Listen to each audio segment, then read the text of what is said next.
আচ্ছা, এই কপি তো আপনার, তাই না? জি। তো ঘটনা হচ্ছে প্রথম থেকে রোপণ করার পর থেকে আপনি মানে কিভাবে এটা তৈরি করলেন, সেই প্রক্রিয়াটা যদি আমার ভিউয়ার্স যদি বলতেন। এই কপিটা প্রথমে আমি এই চারাটা নিয়ে এসে এই শুলি কাটলাম। হ্যাঁ। শুলি কাটার পরে চারাটা লাগালাম। হুম।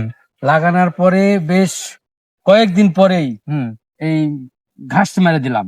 ঘাস মেরে দিতে হবে। হ্যাঁ, ঘাস মেরে দিয়ে ঘাস আগাছা ইয়ে করে দিলাম। দেওয়ার পরে আপনার এখন ওই কীটনাশক এখন দিতে হবে, সার দিতে হবে।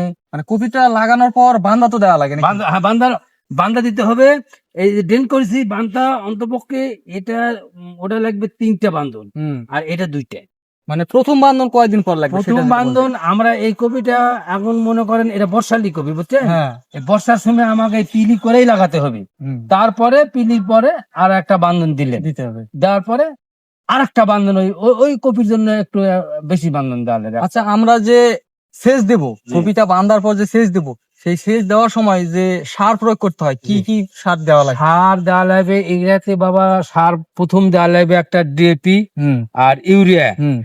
এই 2টা সার মানে অপরিযুক্ত দিতে হবে।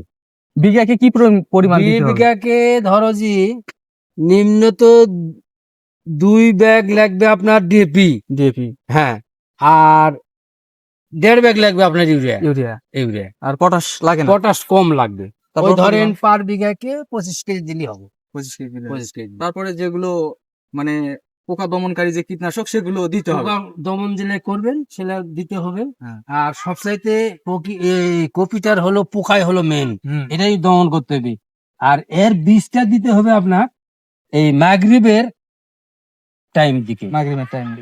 মাগরিবের আগে দেওয়া শুরু করা লাগবে। এই লাদা পোকাটা ওই সময় ওই উপরে ওঠে, আর ওই দিনের বেলা ওই গাছের গোড়ার যায়। বুঝতে পারছি। বুঝতে পারছেন? তো যাই হোক, ভালোই ফলন হয়েছে। ভালো। ভিউয়ার্স, আপনারা একটু দেখেন দেখেন যে কপিগুলো আসলে চাচা অনেক সুন্দর করছে, আর জি, জি, প্রক্রিয়াটা চাচা কিন্তু বলে দিল হ্যাঁ, আপনাদের। এই প্রক্রিয়ার যদি আপনারা কপি লাগাই থাকেন, অবশ্যই লাভজনক লাভজনক হতে হবে। পারবে। জি জি জি। তো আপনার এখানে কয় পিস কপি আছে? এখানে কপি আছে আমার সর্বোচ্চ 1,500 পিস। 1,500 পিস। 1,500 পিস।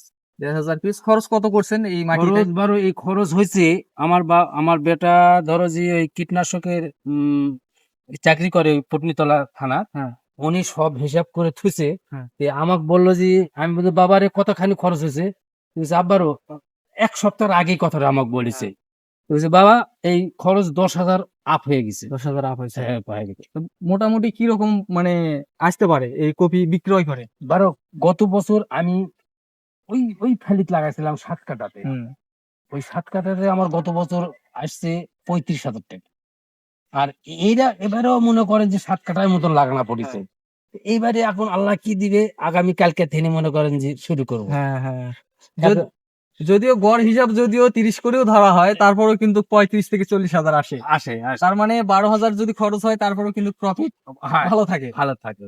তো এই দেখুন হ্যাঁ। আমাদের পরিস্থিতি। তো ভিউয়ার্স, আপনারা দেখতে পারলেন যে আসলে কফি লাগানোর যে প্রক্রিয়া বা জি, জি, জি। খরচ বা যে প্রফিট, সেটা কিন্তু আপনাদের মাঝে আমি তুলে ধরলাম। কিন্তু অবশ্যই। তো ঠিক আছে চাচা, ভালো থাকবেন। ঠিক আছে।